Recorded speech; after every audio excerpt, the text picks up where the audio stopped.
I want to open this review with a conversation I had with Brandon, one of the camera and editing guys here at Linus Media Group, about a year ago. I was commenting on the keyboard on some laptop I was reviewing, and he asked me why no laptop manufacturer uses mechanical keyboards if they're so great, to which I replied, because that would be stupid.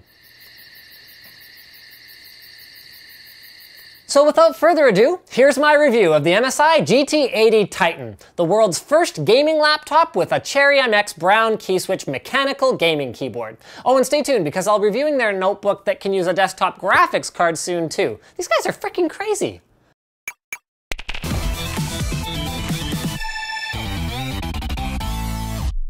Cooler Master's Case Mod World Series is your opportunity to show off your modding skills and win great prizes. Entries close February 7th, 2015. Click now to learn more. So let's kick things off with a tour of the outside, shall we? This is a portable computer, but to call it a laptop feels almost a little misleading to me. It weighs over 10 pounds, is nearly 5 centimeters or 2 inches thick when closed, and has the keyboard positioned so close to the user that it literally wouldn't balance on your lap if you wanted the keyboard at a comfortable distance for use. Since we've got it open, I guess we'll continue the tour here. There are 4 drivers located just under the 18.4-inch 1080p PLS display that, combined with the bottom-mounted subwoofer, make this a relatively loud laptop if you want to crank up the sound in games or movies. Below that is a blank aluminum panel, more on that later. Buttons for power, switching graphics adapters, and turning the fans up to full speed. Then below that still is the touchpad and included red LED backlit mechanical keyboard. What a strange thing to behold this is. In terms of performance, well, it's what you'd expect. The keys actually sit the same height off the desk as a standard keyboard. MX Browns strike a great balance between acoustics and tactile feel and are my personal favorite switch, and the inclusion of 4 metal keycaps is a nice touch. I do have a couple of complaints, however. The lip at the bottom makes the spacebar a little less comfortable than a normal keyboard, especially if you don't have a wrist rest with you, although MSI does include one in the retail package. This key doesn't need to be duplicated. I'd rather have another function there. And the touchpad, while usable, is just not a very practical shape, given that it appears to be just a normal touchpad that's rotated 90 degrees. More on why they did this a little bit later. But one other neato thing here is the number lock button on the top left of the pad. The haptic feedback is laggy, and honestly I'd be happier without it, but having the option to type with a number pad at all here is something I did find myself using. Moving on to the sides, on the left is a headphone and microphone jack, optical audio out, 3 USB 3.0 ports, an SD card reader, an optical drive, and a very large vent. On the right is 2 more USB 3.0 ports and another very large vent. Then on the back we find a killer LAN port, HDMI 2.0 out, 2 mini DisplayPort 1.2 ports, one of those unusually beefy 4-pin power connectors, and what? 2 more massive vents? I guess this is a good time to open this baby up and talk about the guts. On the bottom, the first 2 screws we're going to remove are here and here. These allow us to slide the top panel to the right and find the quad MSATA SSD slots in the GT80. Yes, its stock configuration is 4 SSDs in RAID 0 for this model. Also up here is easy access to the 2.5-inch hard drive, 2 of the 4 DDR3 SODIMM RAM slots, and the optical drive, making this already on par or better than most gaming laptops in terms of upgradability.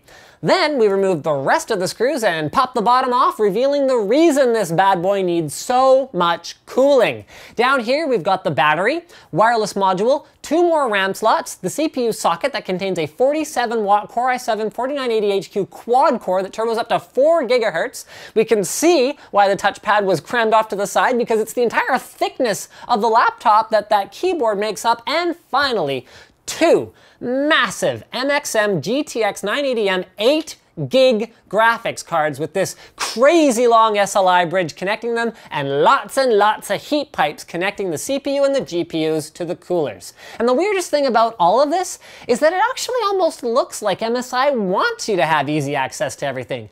And that's because they do. Along with this notebook, they're launching a program where they will guarantee that for 2 full mobile GPU generations, they will provide MXM and cooling upgrade kits to GT80 Titan customers who want to stay on the bleeding edge with next-gen flagship graphics cards, an option that desktop users take for granted, but notebook users rarely get to experience. But let's take a step back from the amazing specifications and never-before-seen innovation and take a moment to talk about the actual experience of using this thing.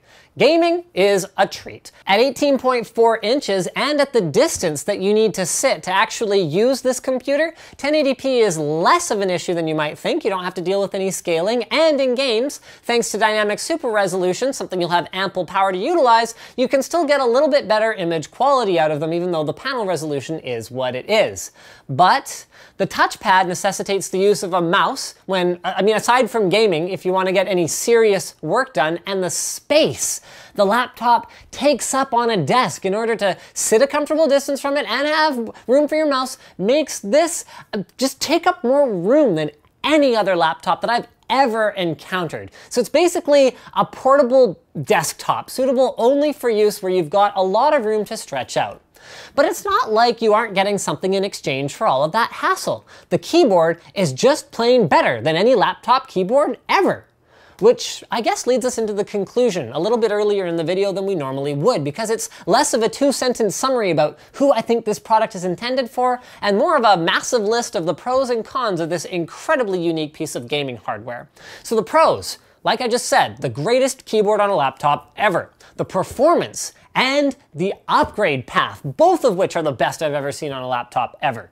The cons, it's heavy, it's bulky. Even the power brick is heavy and bulky. It takes up a lot of space, and it is extremely expensive, with the lowest end models starting over $3,000 US. And then the somewhere in between pro and con. Fan noise, cooling performance, and battery life are about what you'd expect for a large, powerful gaming notebook, and the overall fit and finish is still MSI, but not super premium MSI like their GS series laptops with their sexy full metal bodies.